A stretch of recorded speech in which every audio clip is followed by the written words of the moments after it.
Chaos erupts in a filthy alley. Amid screams of pain, the red-haired young man is brutalized by a criminal who treats him like nothing, unleashing savage violence on him. The beating has a reason: gambling debt. The thugs showed no mercy and crushed him to make sure the payment shows up soon, or the next beating will be the end of the line for him. Shattered and with no way out, the redhead can barely think, knowing that raising that kind of money is almost impossible. Still dizzy, he drags himself along the sidewalks, just trying to make it home alive. This suffering young man is Buyan. Abandoned by his parents at 6, he watched the orphanage burn to the ground and ended up on the streets, begging for scraps until he received basic government support to study. At 18, he thought he was going to make it in life by opening a business with friends. But the blow was swift. The traders vanished with all the capital, and even took his girlfriend with them, leaving nothing but the trail of betrayal. Alone and broke,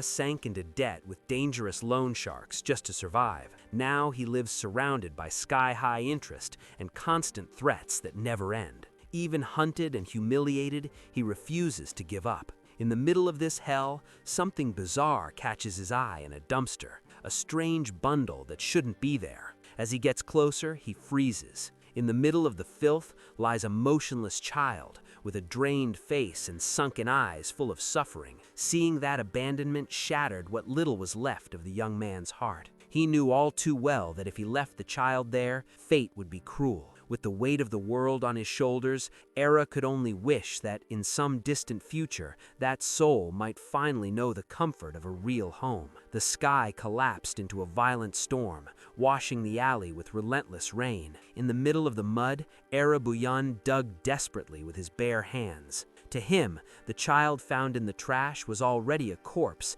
and he couldn't bear the idea of leaving it there without a proper rest. With the grave ready, a sudden scream cut through the roar of the storm, announcing that fate would not allow that death. Before could process it, a loud, bizarre laugh echoed right behind him, chilling his blood. When he turned around, the shock was absolute. The baby, who had seemed lifeless, was standing there staring at him with a piercing gaze and an intelligence that did not belong to a newborn. The little creature had been faking it the whole time. That thing laughed at mocking his innocence. Thanks to a powerful spiritual force, the child's consciousness had awakened, and it saw Buyan as its accidental savior. The entity in a child's body decided it would change the young man's miserable fate using magic. But when it read Era's destiny, the little girl, now revealing her magical nature, issued a dark warning. The young man's life was a complete disaster. The revelation was so heavy and charged with negative energy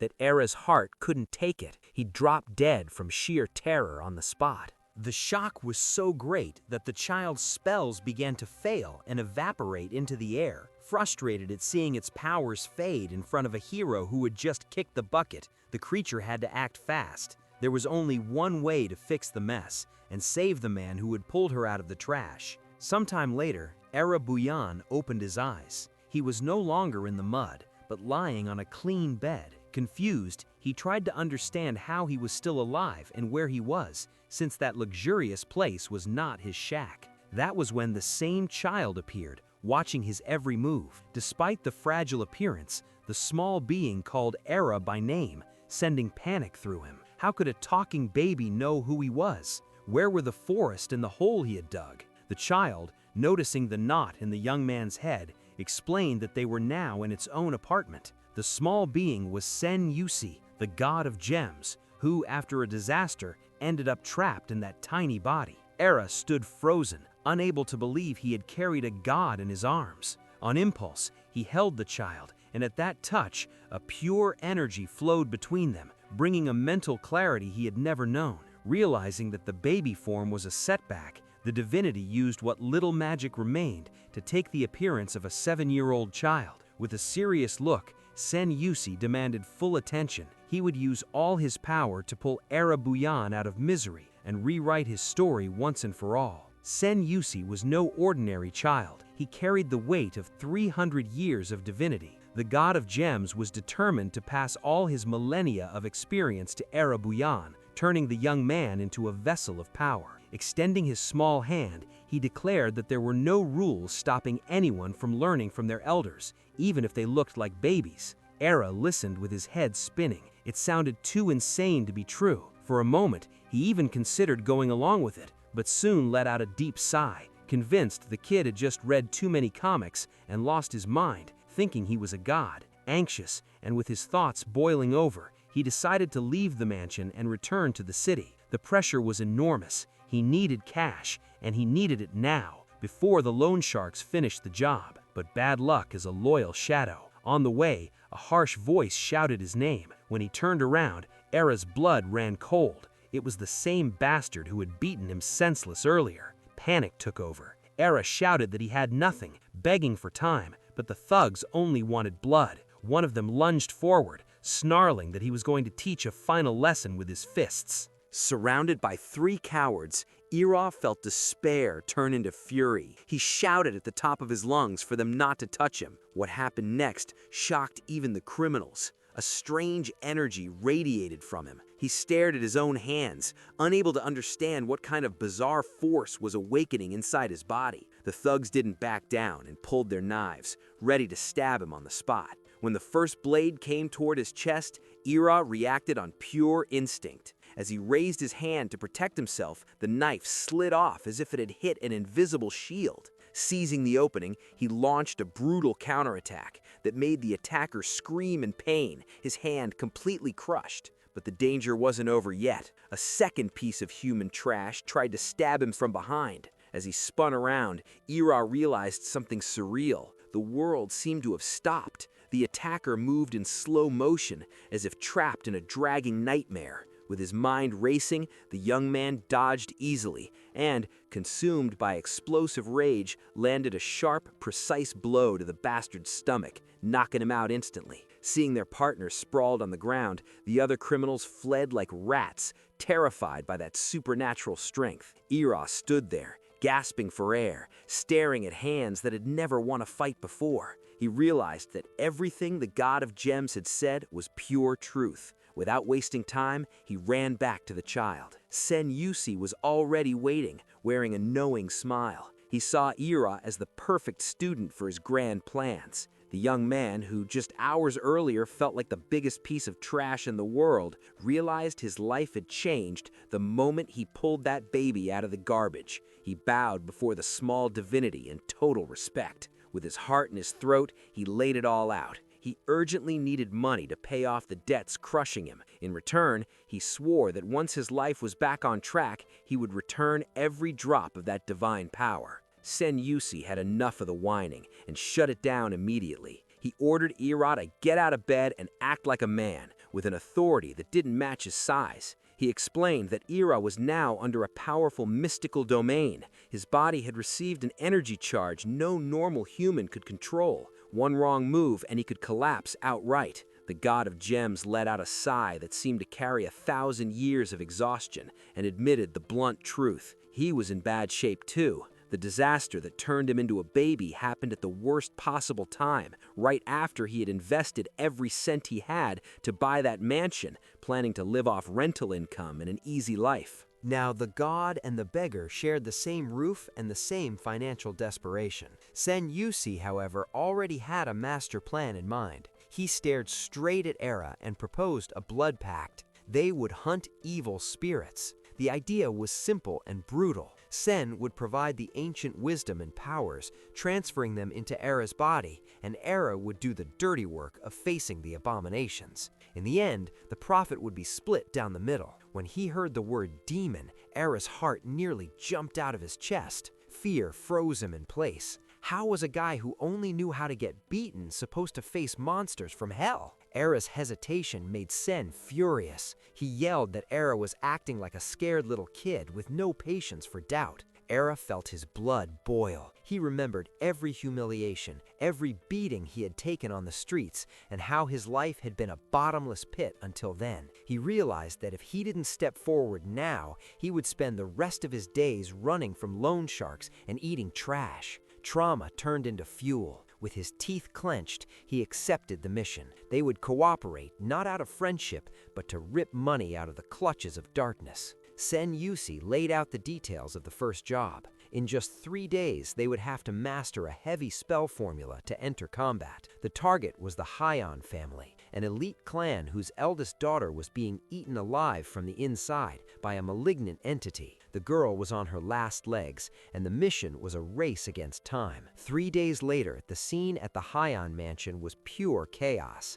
The family's butler, wearing a grim expression, received the guests who claimed to be sorcerers. Era stepped into the hall and nearly staggered at the sheer number of people. The reward notice had been circulating for a year, and the amount was so astronomical that it attracted every kind of mercenary and psychic with supernatural abilities. The atmosphere was pure competition, a pack of vultures waiting to see who would take the prize. Suddenly, the doors burst open. Doctors rushed out, shouting to clear a path. Panic spread in the hall when everyone saw a respected priest who had just attempted the exorcism being carried out on a stretcher, covered in blood and bearing wounds that looked like claw marks. Era felt his stomach twist. His already fragile confidence collapsed. If a master like that had been torn apart, what chance did he have? To make matters worse, people around them started mocking them. An arrogant old man looked at the pair and let out a venomous laugh. He shouted that a weakling and a barely weaned kid had no business there, saying it wasn't a daycare, sending the crowd into laughter. Everyone was sure the two wouldn't last 2 minutes inside,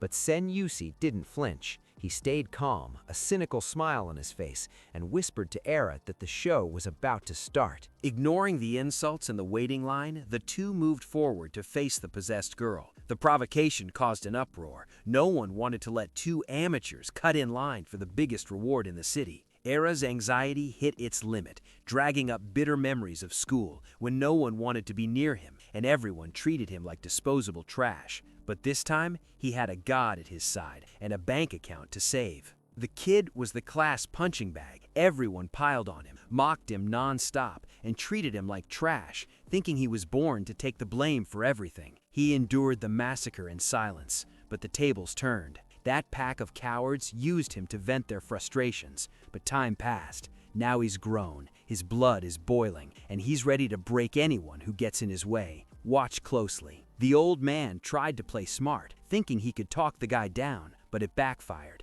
The hero lost his patience, shouted in the jerk's face, and made it clear no one there was up to the task. He was the only one who would handle it. He decided to put an end to it. Seeing that scene, Sen Yusi was thrilled to watch the boy finally stand his ground and face the bullying head-on. The other mages fumed and started yelling for him to get out. No time for drama. The guy noticed the butler was completely lost and told everyone to calm down. He knew that if things got ugly there, the damage would be massive. With a smile, he went straight to collect from the uncle. The butler was relaxed, thinking it would all be solved in no time, but the moment the task was done, the betrayal showed up. A villain came at the hero using the tiger technique to wipe him out. The buck-toothed guy resorted to it. One of them used bizarre, kitchen-style magic, while the old man went for a dirty grappling move. The plan was simple: send the protagonist to the graveyard. But the hero wasn't stupid and was already locked in. When the monsters rushed him, the hero didn't mess around. Using a monk's divine punch, he crushed every single enemy. For the butler, it was a total shock. No one could believe what they were seeing. Watching one man mow down a crowd like that changed the atmosphere completely. Respect came by force, and now everyone knew he was the only one capable of facing whatever demon showed up. They shouted for the next exorcist, and the hero realized it was his moment to shine. Sen Yusi saw there was no need for stalling anymore. They could jump straight into action. The fight ended fast because the new partner wiped the floor with the rivals. A few cocky guys went in to check on the patient, but froze when they saw the bizarre scene inside. The girl was strapped to the bed, surrounded by a strange filth that looked like jelly. She seemed to be on another planet when she looked at who had arrived. Her parents were completely wrecked. The protagonist stayed alert, studying the girl's condition and trying to understand that red sludge on her. Her name was Janin, an 18-year-old who was the family's greatest treasure. A guy from the Heian family was practically drooling when he saw how beautiful she was. The mother, desperate, begged for help, asking if those two were really the professionals they claimed to be. The hero beat his chest and assured them the problem was solved. Senyusi, to seal the deal, said they could call them the Miracle Brothers because the work there was top tier. The father revealed the nightmare. A heavy spirit was possessing his daughter. No knight had been able to handle it, and he was hesitant to trust two young men who barely looked out of diapers. Senyusi bristled at the doubt. The parents didn't mean to offend, but fear of failure in something so serious spoke louder. Meanwhile, the girl, covered in that jelly-like filth, remained there, unconscious and tied down so she wouldn't become a danger to others. Yusi focused on her and realized the first step was to cast the Light of Contemplation, a powerful healing spell to cleanse that spiritual mess. Without hesitation, the hero cast a spell he had at his fingertips. It was an absurd power that allowed him to read the girl's soul like a book, scanning every inch of that bizarre illness. He warned that he would finish the job and save the girl using his mystical sight. Win Fun focused with everything he had to decipher what kind of curse was lodged there and understand that malignant radiation. The girl's father was already on the verge of shock, not understanding any of the ritual. But as soon as the spell hit her, her body shook violently and she showed signs of life. The monster inside her began to surface. A rotten smoke wrapped around the hero and his partner, leaving the parents terrified. On one hand, the relief of seeing the demon leaving Janin was overwhelming, but the scene was chilling. The atmosphere grew heavy. For the first time, the protagonist witnessed an evil spirit abandoning its host up close. Sinister marks bloomed across the girl's skin,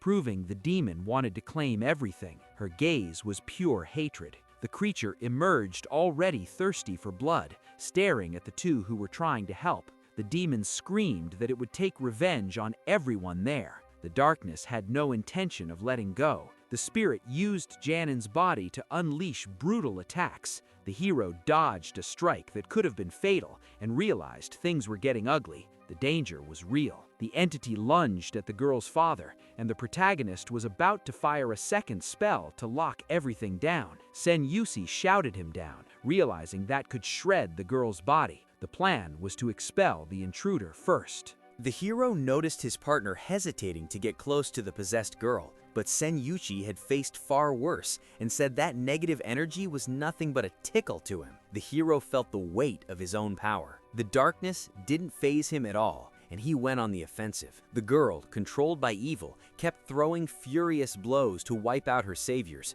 but the hero dodged everything like it was nothing. Even with chaos exploding around them, he stayed calm and pressed his hand to the girl's forehead to finish the exorcism. He sent the demon straight to hell, ordering that filthy creature to leave the girl alone. And that was it. The ritual cleansed the area and expelled the parasite from her body. The parents could hardly believe the miracle and ran to their daughter, crying with joy when they saw she was free. The small, dark creature stared at its own trail, unable to believe it had been defeated. Senyuchi yelled for his partner to use the final spell, because that victory was what would secure their payment. The hatred for the demon was absolute. The hero activated a secret technique called 7-Year Serpent Touch. The creature screamed in pain, begging not to die and pleading for mercy, but those words meant nothing to someone there to clean up the mess. Without mercy, he delivered the finishing blow and wiped the villain out for good. Soon after, Janin opened her eyes and saw her parents glowing with relief. She was completely disoriented,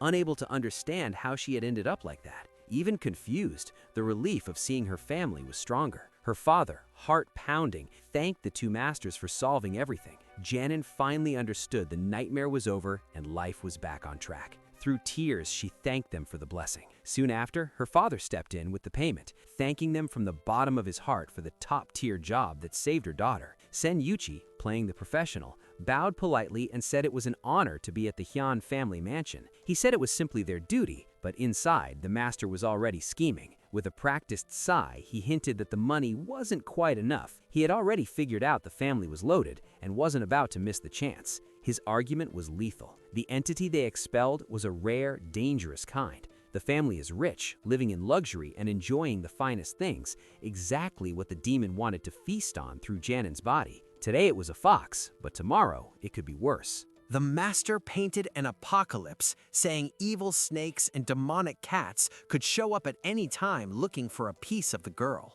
Janin bowed to the young master, and her father, desperate, begged to know if they would protect her again. The hero put a hand on the old man's shoulder and told him to stand up, assuring him the Miracle Brothers never abandon anyone. The message was clear: pay Mr. Zeon generously, and no parasite would ever get near Janin. The secret was simple: money in the pocket. They were down for anything at the right price. The father, beside himself with worry, shouted that he would pay whatever it took to keep his daughter safe, and immediately ordered the butler. The man returned with a cart carrying 4 suitcases packed full. That was the payment for the magic show. With their pockets full, Boone and the little master headed home laughing it up. They wondered why the girl attracted so many parasites. The protagonist swore he would be her shield against any evil. Then, out of nowhere, his partner burst into uncontrollable laughter. It was all a scam.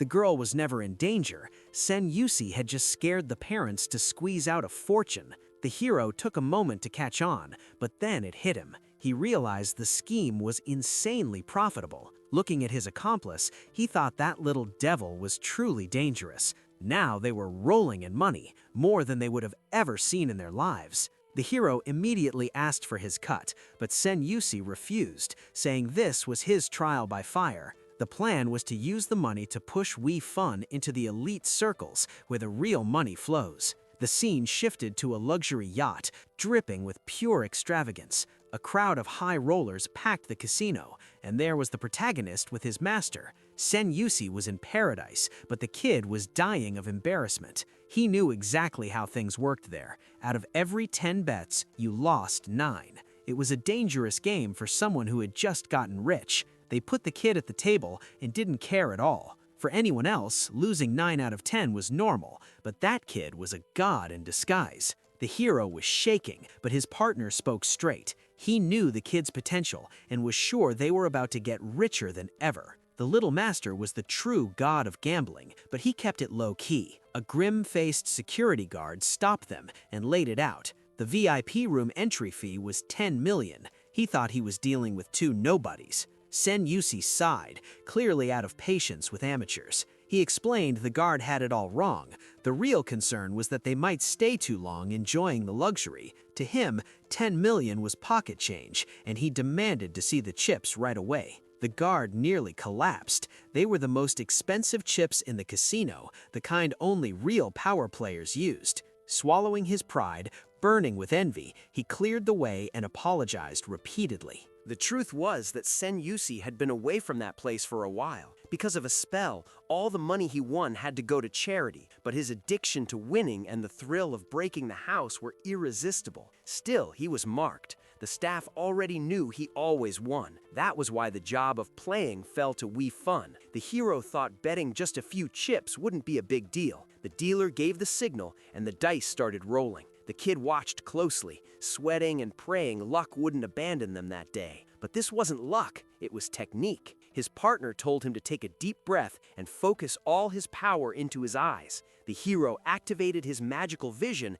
and the world changed. He could see straight through the cup and read the numbers before anyone else. The result hit the casino like a punch to the gut. No one understood how a rookie was cleaning the table like that. A crowd gathered around them, everyone trying to figure out what kind of witchcraft this was. It was unreal. He didn't miss once. Every call was perfect. Every dice combo went his way. The protagonist was in shock at his own success, while the crowd went wild over the streak of wins. The hero decided to go all in, betting every cent he had to blow up the house. The people around him weren't stupid and copied his bet instantly. The casino went on high alert. The losses were about to be astronomical. Seeing the house about to collapse, the dealer played dirty. She pressed a hidden button under the table to rig the dice and force a different result. The hero panicked when he noticed the cheat, but the master already had a solution. He told the kid to focus his magic on his forehead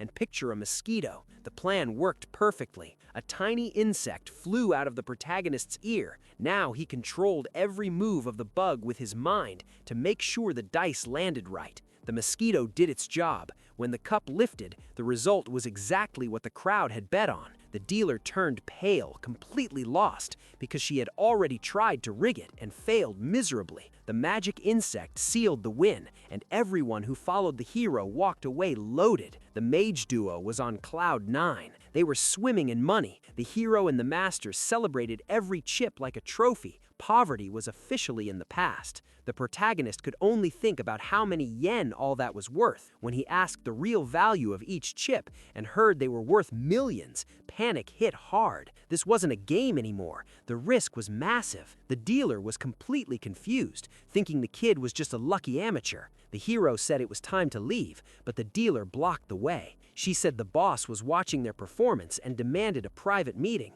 Seeing the guards closing in, the hero realized things had turned ugly, but he didn't bow his head to those goons. The conversation continued in the casino owner's luxurious office. On the table sat a pile of money the hero had never even dreamed of seeing. Someone commented on their absurd luck and suggested one final game. The owner, Mr. Han, said they could keep the winnings, but the price would be different. The master sensed the trap and whispered for the kid to stay sharp. Something bad was coming. Mr. Han let out a sinister laugh and proposed a brutal challenge. No more dice. Now it was fists. A human tank entered the room, a soldier built like steel and tall as a giant. The challenge was simple and deadly. Fight the monster. Whoever fell and couldn't get back up lost everything. The executioner was Snake Fangan, the owner's right-hand man, and a master at breaking bones. If they refused, they walked away with nothing. The hero's legs shook.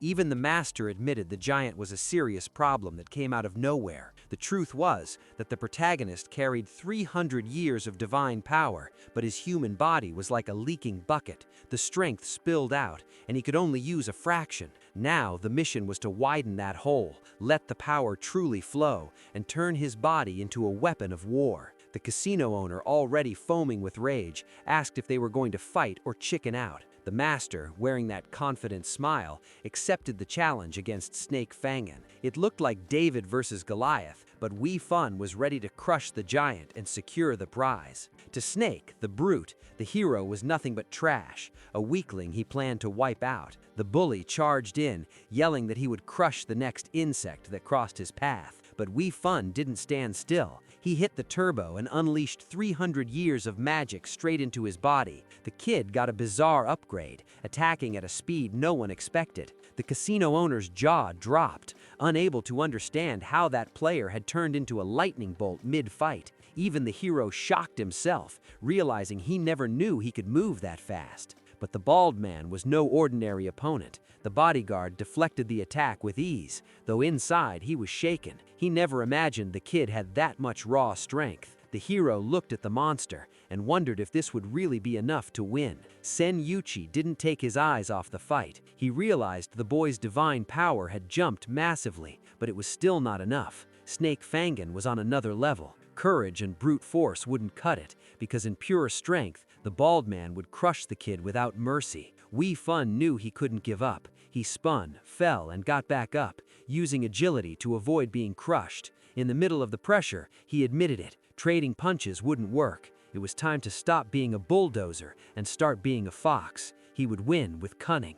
The monster didn't care and kept the massacre going, but the hero unleashed the Big Dipper technique to throw the giant off balance. He also used a splitting spell to confuse him when he least expected it. It worked. The brute got completely lost in the sorcery. The casino owner froze when he realized the guest had real superpowers. The bald man even screamed in pain from the magical pressure, but when he looked at his own body, there wasn't a single scratch. The thug cracked a sarcastic smile, seeing the attack hadn't hurt him. The giant launched a dirty move he had trained for years, but the hero was quicker and blocked it in time. Still, the tension rose. If even his strongest magic didn't faze the enemy, what was left? The hero realized he needed a new approach. To throw the villain off, the kid spoke up, saying that if that was Snake's limit, he was just warming up. He warned that if Snake didn't fight seriously, it would look like a grown man beating on a child. The giant snapped and flew into a rage. Foaming with anger, the villain charged, screaming that he would kill him. That was exactly what the hero wanted. Using pure trickery, Wee Fun lunged in with a surprise kick straight to the giant's leg. The bald man couldn't believe it. No one had ever dared to strike him like that. As the monster staggered, the hero was already behind him, ready for the second blow. At that moment, he remembered his master's words. Hunting demons is easy. The hard part is beating people much stronger than you. It was time to prove that size means nothing. The plan was clear. If the enemy is a human tank, there's no point wasting spells that don't even tickle. The master had been blunt. The boy lacked combat experience, and against flesh and bone, clean physical strikes work better than magic. There was one golden rule: everyone has a weak point, and this brute's was the back of the neck. The master said a precise hit there was enough to shut the system down. Muscle size doesn't matter. A well-placed strike to the neck ends anyone. After a desperate brawl, the hero was completely spent, but his soul felt clean with victory. He celebrated with his friends, while Sen Yu-Si basked in the glory of seeing his disciple take down a giant. A deal is a deal. The money now belonged to the winners, but as they were leaving, the casino owner told them to stop. Sen Yu-Si was ready to snap, but the mood changed. The rich man didn't want trouble over money. He realized he was dealing with two men with supernatural powers. Mr. Han had an otherworldly problem and needed an urgent exorcism, promising a jaw-dropping reward. The master, no fool, smelled profit and started planning the next job. The scene shifted to a massive mansion. The discussion was about a city where tourism had collapsed because of rumors about a mountain spirit. The elites were losing big money as tourists fled in fear, and now the mage's mission was to clear the area. The hero had never heard of the place, even though he had lived nearby his whole life. The so-called City of Handsome Men was a bizarre setup where the owner recruited attractive men from around the world to lure wealthy women. Sen Yu-Si was skeptical, but decided the field investigation would start the next day. Suddenly, the kid jumped out of his chair and took off, leaving the master curious. The boy was anxious to settle an old debt with his teacher. He knew that if the collectors showed up at the master's house, blood would be spilled, and the law wouldn't be happy about the broken bones. For peace of mind, the hero had to pay what he owed. The next morning, things got serious at the commercial district. In a hidden office, the collectors were gambling when the door was smashed in. Someone with the strength of a bull burst in, catching everyone off guard. The thugs got angry, ready to fight back, but when they saw who it was, their blood ran cold. It was Boone. They trembled, remembering the last encounter. The protagonist didn't waste time with small talk.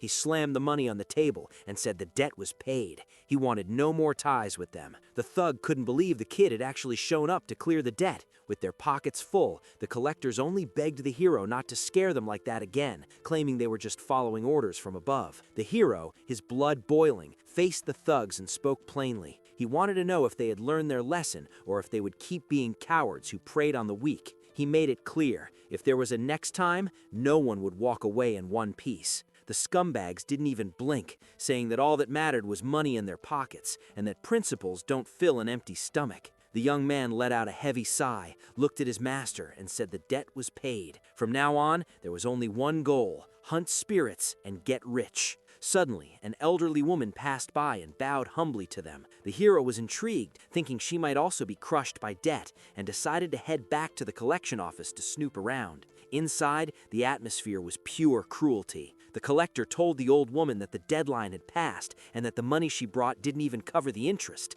Desperate, she swore she had already given everything she had and didn't have a single cent left. In a gesture of sheer malice, the thug grabbed the debt document and tore it up in her face, saying the paper was old. On the spot, he made up that she now owed another 100,000 yuan. The old woman started shaking from toe to toe. That amount was impossible to pay. Crying, she explained that she had taken the loan to treat her sick husband and had even sold her own house to try to clear the debt. Without mercy, the collectors threatened to go after her daughter-in-law and granddaughter to force the money out of them. The elderly woman dropped to her knees, begging them not to touch her family, saying the debt was her responsibility. The trash of a collector, annoyed at being touched, raised his hand to punch her, but the hero was faster. He appeared out of nowhere and unleashed a blow that sent the villain flying straight into the wall. For an ordinary person, taking a punch from a god is like getting hit by a truck. The master reacted quickly and told the old woman to run away as fast as she could.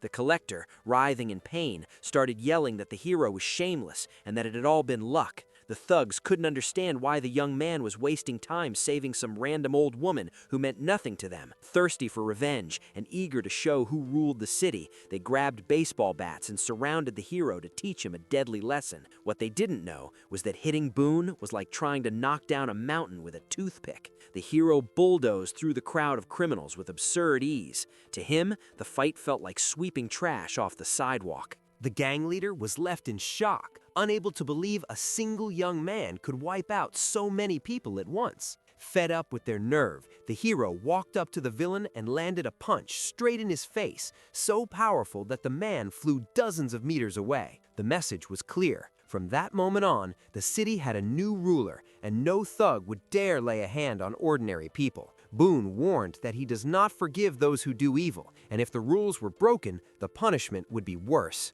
As they left together, the master decided to play the wise man and said that with great power comes great responsibility. The hero, slightly embarrassed, shut him down by saying that line was from the Spider-Man movie. Sometime later, the duo finally arrived at the famous city of handsome men. The hero looked around, still somewhat suspicious of the place. Was it really all that? Before he could draw his own conclusions, a police officer appeared out of nowhere and immediately started grilling them with questions. The travelers laid it out straight. They were there to wipe evil spirits off the map. To their surprise, they learned that even the police were at a loss in the area. On the first day, access had been blocked. The talk was that people were paying for their sins while working the land. The administration had spent a fortune trying to fix the problem, but nothing worked. The officer explained the horror that had unfolded. Out of nowhere, the sky turned blood red in broad daylight. Black shadows formed in the air, grabbed the most handsome men in the city, and vanished with them. The local leader panicked and issued an ultimatum. Either the good-looking men left or they would all end up dead. The hero was stunned and wanted to know what kind of entity could do that.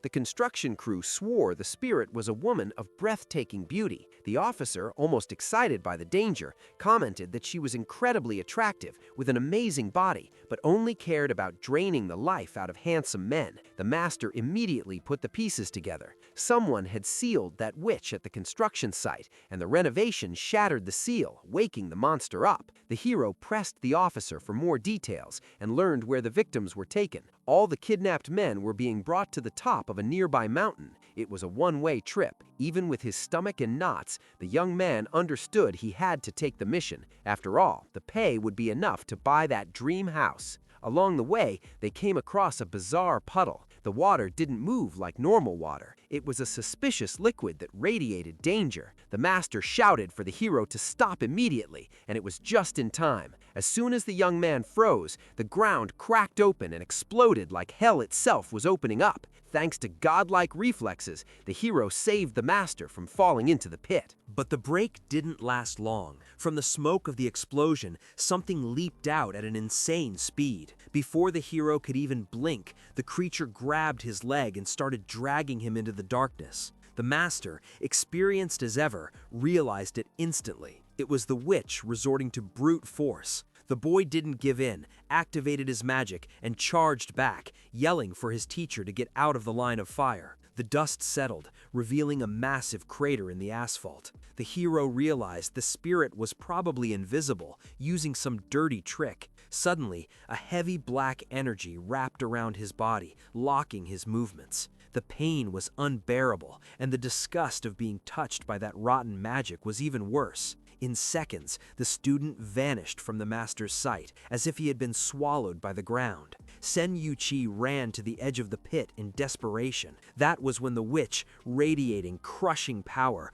burst out of the ground, ready to finish the job and crush whatever was left. The witch looked at Sen Yu-Chi with pure contempt, saying he was far too young to be taken seriously. To her, the master was nothing more than a brat, not even worth kidnapping. The words hit him like a blow to his pride. After all, he carried more than 300 years of experience. The villain, possessed by a filthy demon, was curious how someone that young could call himself a master, while Sen Yu-Chi silently boiled with rage, already calculating his next move. Meanwhile, the hero finally regained consciousness. Still dazed and far from fighting at full strength, he warned them that the real danger was right behind the witch. Wei Fun refused to be dominated by dark magic. With absurd effort and iron will, he shattered the shadowy chains binding him and freed himself to fight. The witch instantly realized the boy was far tougher than he looked and charged at him with everything she had, desperate to restrain the most dangerous opponent. The hero stayed sharp, reading her attack patterns. With masterful movements, he dodged her claws and counterattacked. He focused every drop of energy into his leg and unleashed a brutal kick straight at the sinister woman. The impact was so violent that the witch was sent flying hundreds of meters, her body scraping across the ground. It was a devastating blow, but she still wasn't finished. She stood up, battered but ready to strike back with magic. The hero gave her no opening and released a secret spell, a forbidden technique designed specifically to annihilate evil spirits. When it hit, a massive column of dust exploded upward, blocking everything from view. The tension was unbearable. When the smoke finally cleared, the hero staggered back in shock. The ground was empty. The cursed witch had dug through the asphalt and escaped like a rat. The hero moved to chase her, but Sen Yusi stopped him immediately, warning that it was pointless now. The master knew the witch was badly wounded and that her regeneration would be slow and painful. To heal, she would need food, and her food was the men of the city. Furious over her humiliation, the witch decided to trap the two in flames so they couldn't escape, planning to take hostages and kill the exorcists the next day. The following morning, while the hero rested near a tree, someone quietly crept up and covered his nose, cutting off his air. The suffocation was instant. He jumped up in panic, ready to strike whoever was messing with him. He yelled for the evil spirit to back off, but when he opened his eyes wide, he froze. It was Janan, the girl he had saved from the jelly demon. She was standing there laughing at him like it was the funniest thing in the world. Confident and full of charm, she couldn't stop laughing at his desperate reaction. Things got crazy. Now it wasn't just one disciple, it was two. Janan wasted no time and convinced Sen Yusi to accept her as a student as well. After laughing herself silly at the hero, she asked what on earth they were plotting in the middle of that forest. Night fell, and the cold in the woods became brutal, the kind that makes your teeth chatter. To keep from freezing, the demon hunters built a strong campfire. The hero turned in early to recover, but the master, always alert, decided to patrol the area. Suddenly, he sensed someone watching and forced the intruder out. It was Janan, determined, saying she wanted to hunt spirits with them no matter what. The master hated the idea of a girl getting involved in demon business and told her to leave, warning that this wasn't a game. But Janan was clever. She said her family was constantly surrounded by spirits and that she needed to learn how to protect them. She even lied, claiming she still had an evil spirit inside her just to avoid being sent away. Sen Yusi was nearly stunned by the audacity. He knew it was all an act, but Janan stomped her foot and shouted that if he said she was possessed, then she was. End of story. Realizing she wasn't going anywhere, the master accepted her into the group on one condition: she would work hard and take part in every hunt. She lit up, bowed, and said she couldn't wait to get to know the other disciple better. The hero couldn't believe his luck. Now he would be working side by side with the girl of his dreams. Always thinking about profit, the master whispered to the hero that having the daughter of a rich businessman in the team was a gold mine. He also knew Wei Fun had feelings for her, and this was his golden chance. The hero turned red as a pepper, but he was glowing with happiness. Meanwhile, Janan just watched the two whispering, completely confused. Soon after, the story returned to the city of handsome men. As soon as they arrived, they were greeted by a strange man who seemed far too happy to see them. Wei Fun explained they were there on Mr. Hong's orders. The man pointed to a building where the most influential and handsome men of the town lived. They were desperate to get rid of the witch, but they were also incredibly arrogant. When they saw the group, the pretty boys scoffed. How could a weak old man, a girl, and a kid help them? The hero and the master bristled at the disrespect. One of the pretty boys stepped forward, mocking Wei Fun. The hero, with a crooked smile, simply asked if he was afraid of heights. The guy didn't understand the question, but the answer came fast, and it was traumatic. The hero didn't hesitate and used his strength to hurl the guy into the air. The pretty boy started screaming in pure terror as he saw the ground dropping away beneath him. He never imagined that the kid who looked so fragile had the power of a titan. The group of models stood there stunned and realized right away those were the real saviors. Just for fun, the hero decided to scare the jerk a little more so he'd learn to respect people who actually work hard. The hero dropped him back on the ground, and the guy nearly lost control of himself. Shaking like a leaf, the pretty boy didn't even know if he was alive or dead. With a mischievous look, the protagonist still asked if the playboy wanted to have some more fun. The guy smelled danger, took off running toward the building, screaming that he never wanted anything to do with that kind of game again. The hero found the whole thing bizarre, and the master made it clear. To deal with entitled people, you have to show who's in charge first. Senyuchi gathered everyone and laid out the plan. They needed a pretty face to act as bait and lure the witch into a magic trap. Total silence followed. None of the city's models had the guts to volunteer. They were terrified of becoming demon food. Janan pointed out that in the end, looks were useless when things got serious. Seeing no one step up, the hero beat his chest and said he would be the bait himself. The crowd of heartthrobs was shocked, but the master shut it down immediately. He said it was impossible because for the plan to work, they needed a truly handsome man, not an ordinary kid. On top of that, the hero was their main weapon and couldn't be wasted. With no one brave enough, Senyuchi decided he would be the bait himself, trusting what little power he still had. No one understood, since the master looked like just a child, but he winked and warned that tomorrow he would be quite a sight.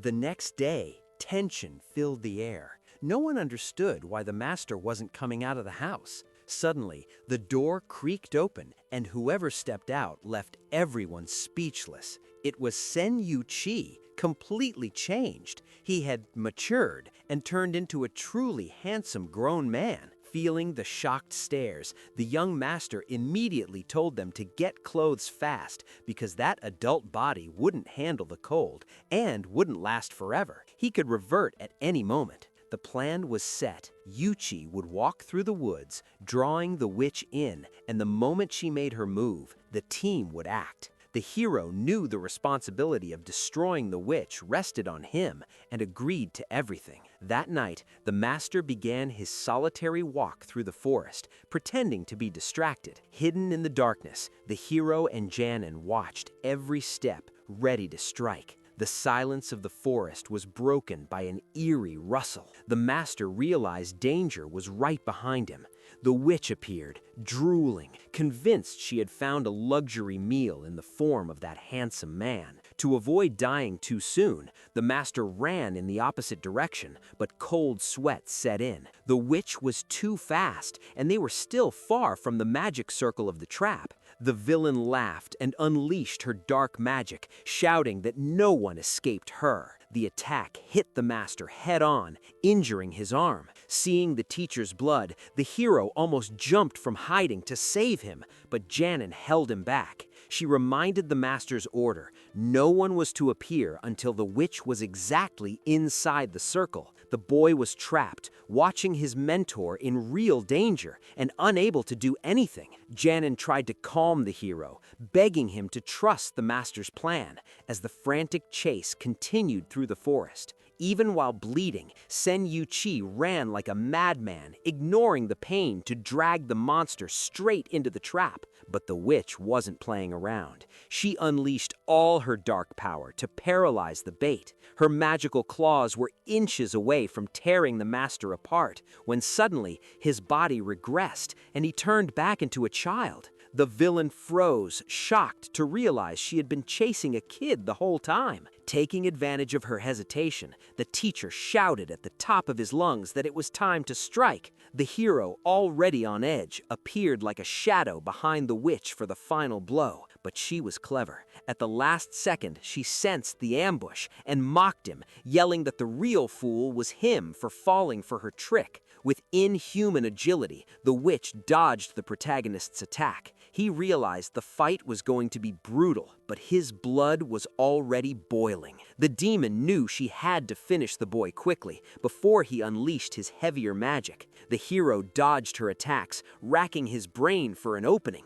until he changed tactics. He stopped trying to be mystical and went straight for raw physical force. He focused all his strength into his fist and threw a punch so clean that the damage was immediate. A black, disgusting liquid started pouring from the witch's mouth, a clear sign her life was draining away. Desperate, she tried to cast a spell to escape, but nothing came out. She short-circuited, unable to understand why her powers were gone, until it hit her. She was standing right at the center of the magic circle, completely sealed. The master ran over to Janin, thrilled to see the demon cornered like a rat. The hero stepped closer to deliver the finishing blow and end the nightmare once and for all. That's when the witch played dirty. She started crying and begging for forgiveness, pretending to be helpless. The boy, soft-hearted by nature, hesitated and felt pity, thinking he might be going too far with a defenseless woman. A sweet illusion. It was just another filthy trick. The witch laughed at him, calling him an idiot, and lunged forward with the last of her strength. But Weifun didn't hesitate. He unleashed a spell so violent that the ground itself shook. The explosion threw up a thick cloud of smoke, covering everything. In the middle of the dust, the villain was still convinced she would come out on top. The witch thought she was going to have him for dinner, but she was dead wrong. The hero tanked her attack without even blinking, ignoring the insane pain just to show who was in charge. Without wasting time, he kicked things into overdrive and unleashed his final magic to wipe that monster out once and for all. It was a massive blast. Mystical flames wrapped around the witch as she screamed in agony, burned alive. Her body turned to ashes in seconds. The explosion was so huge it lit up the sky, and the village pretty boy saw it from far away. The next day, peace returned, and the town filled up with people again. But the master looked annoyed. He couldn't get over the fact that Weifun had hesitated and felt pity for the witch mid-fight, acting like a naive kid. While the hero was getting scolded, Janin was busy thinking about whether it was worth investing her family's money in that place. The master laid it out. Either she made the money grow there, or it would just rot sitting still. Janin loved the idea and praised the master's integrity, but took a jab at Weifun, saying he was still too green to make serious decisions. The hero felt a chill down his spine and turned his head in alarm. And good thing he did. A massive sword came flying straight at his neck. He deflected the blade on pure instinct and realized the attack came from the top of a tree. The attacker was a mysterious girl who clearly hated the Miracle Brothers with a passion. She said their group name was trash and that they shouldn't even exist. Outraged, the hero demanded to know who she was. She introduced herself as Ma Xiao, leader of some noble group called Susan. The name made Weifun freeze. He couldn't believe he was clashing with someone from the Ma group. He rushed to ask if the master or Sen Yuchi knew who she was. They had no idea, and the master even mocked her, saying her group's name was the Ugly One. That pushed the girl over the edge. She yelled that they were small for now, but one day the whole world would tremble before them. Masao decided to show her cruelty right then and attacked. The hero tried to ask why she hated them so much, but she told him to shut up and charged at him with terrifying speed. The weird part was that she wielded a wooden sword, but don't be fooled, she handled it like pure steel. She launched a flurry of brutal strikes, trying to stab the hero with the tip. He was shocked by her skill and had to fight hard just to avoid getting shredded by a piece of wood. He tried to counter, but she swept his legs and locked him down with humiliating ease. Still, Weifun didn't give up. He forced his way out, only to realize his opponent was also a magic user. Their powers collided in mid-air, creating insane pressure. Now the hero was seeing red. He was going to beat her no matter the cost. The tension spiked, and the hero realized this was serious. She wasn't just playing swordsman, she had mastered both swordsmanship and heavy magic from the Susan clan. Her hatred came from a bizarre reason. She couldn't accept that the Miracle Brothers were overtaking her group in the magic advertising rankings. The hero was completely lost and asked what kind of ad that even was, but not even the master knew. Losing patience, Sen Yusi ordered his disciple to end the farce quickly before drawing a crowd. Enraged at being ignored, the girl screamed that she would rub her strength in their faces. Wee Fun noticed that despite her speed, her technique had flaws. She was fast, but lacked real combat experience. He knew he had to focus. All that brutal training had to mean something. He condensed all his spiritual energy into a single point and unleashed a never-before-seen spell. The attack was so absurd, it left Masao stunned. In the blink of an eye, her sword was knocked out of her hand. Disarmed and cornered, panic set in, but the hero didn't stop. He followed up with the division technique to finish it. The impact was catastrophic. The magic was so violent that it shredded the girl's clothes, leaving her soaked and humiliated in front of everyone. The hero panicked, shut his eyes immediately, and started stammering that it wasn't on purpose, that the attack came out way stronger by accident. Masao, shaking with shame and crying, didn't believe him and thought he did it on purpose to disgrace her. Hours later, back at the mansion, the protagonist got slapped for being an idiot. He was still hung up on that whole magic ad thing that sparked the fight. Janin showed up, scolded him, told him to calm down, and finally explained everything. The ad was a secret website, invisible to ordinary people, where magic masters are ranked by power and fame. Clients use that list to hire demon hunters. Then came the bombshell. The Miracle Brothers had just climbed to 50th place, knocking Masao down to 51st. She lost access to elite jobs and her reputation went down the drain. That was why she showed up out of nowhere looking for blood. The master and Janan were glued to the phone, seeing names of old acquaintances and rivals on the rankings. Sen Yutzi thought the whole thing was childish, since he didn't need a list to know he was strong. But he changed his tune fast when he saw the job board. There were missions paying 5 million yantras. The hero nearly fell over when he saw the reward. My Xiao, still furious, told them to stop wasting time and go take the job before another group snatched it. The professor didn't get the urgency, thinking the job was already secured, but Shannon warned him that in business, if you hesitate, you get eaten. The master spoke plainly. There was nothing wrong with wanting to make some extra money. He even offered to help my Xiao with the mission homework, suggesting they split the reward 50-50. Shannon, no fool, shut that down immediately and said they didn't need help. She offered my Xiao only 1/5 of the payout, but my Xiao refused and demanded a third. In the end, the hero accepted the terms to seal the deal. Before sending the girl home, Wee Fun, who had already beaten her in the duel, lowered his guard. He noticed my Xiao coughing and, in an unexpected act of kindness, took off his own coat and handed it to her. He warned her that the night was freezing and said he didn't want their new ally getting sick. She tried to act tough and complain, but the mood shifted. The hero took the chance to ask for her number, claiming it was just to keep team contact. My Xiao immediately yelled, calling him a pervert and accusing him of spying on her the whole time. Before disappearing into the darkness, she shouted that she would call the next day and warned him that if he didn't answer, her revenge would be brutal. The hero just laughed, thinking she reminded him of his noisy, spoiled little sister. Back inside, Wee Fun asked what the next step was. Sen Yutzi, wearing his usual mysterious smile, said he would clean up the room first and then deal with the Longu ship. The hero felt uneasy, wondering if they planned to cheat my Xiao. But to the master, this was routine. He saw no reason to share the reward if he could avoid it. He realized his student was still too kind and naive when it came to business. Smiling, the master saw that the boy was starting to understand how the world really works. The plan now was to cross the ocean to Japan. San Yutzi explained that even though Japan hadn't been a Chinese colony for centuries, the land was still filled with yin-yang rituals, Buddhism and Taoism. The problem was that apparently no one there had real power left, since the mission had appeared on a Chinese website. Either the Japanese couldn't handle it, or their master was afraid of what awaited him. That was why my Xiao would be left behind. The risk was too high. Janan quickly realized the master was actually trying to protect the girl. The truth came out. San Yutzi recognized my Xiao's jade pendant. It once belonged to an old disciple of his, Swan Y. The hero thought she was just a classmate, but the master explained that Swan Y had disappeared into the world long ago and didn't even know new disciples existed. He needed to investigate that connection before the dangerous mission ahead.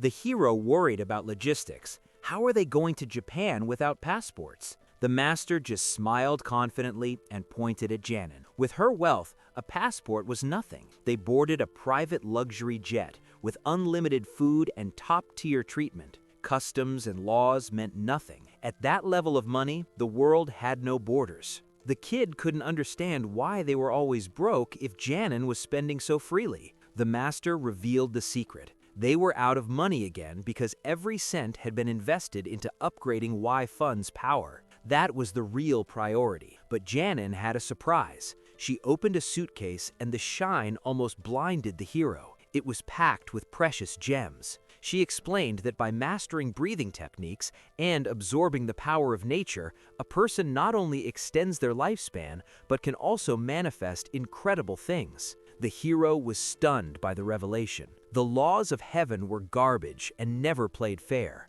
While the rest of the world crawled forward, the Dominion team had spent generations studying how to awaken overwhelming power. For 1,000 years, they collected the rarest gems on Earth because they knew a truth no one else did. The power of the ancient gods was sleeping inside those stones, waiting to be released. The team absorbed the energy from the gems and began evolving at a speed that left ordinary people in the dust. The secret was absolute, overwhelming force. Y Fun, the youngest disciple, was about to receive the greatest gift of his life. The master wanted him to stop theorizing and move into real practice. There was still time before they reached Japan, and Sen Yuchi decided it was the perfect moment for the hero to refine his magic. The plan was to arrive in Japanese territory and cause a shock, showing them what real cruelty looked like. The young man plunged into cultivation and felt the spell tearing through his body, transforming every cell. The master realized the student had raw power but no foundation, like a massive building built on sand. Y Fun could handle spirits stronger than humans, but against a true expert he would be helpless. The master's mission was to solidify that foundation once and for all. Watching everything, Janin didn't understand why they were performing the ritual right there. She thought an isolated place would be safer, but the master knew evil manifested in strange ways, and the path they chose, using the spell of a deity to mutate one's own power, was something no one had ever dared attempt. Not even Sen Yuchi knew if the boy would survive it. The hero entered deep contemplation. With his eyes closed, he could see every flow of energy moving through his body, every pulse of chakra surging outward. Magic began to circulate like a hurricane, purifying everything it touched. With the piles of gems the master prepared, the boy's energy channels, once clogged, began to burst open and free themselves. His body became a sponge for divine power.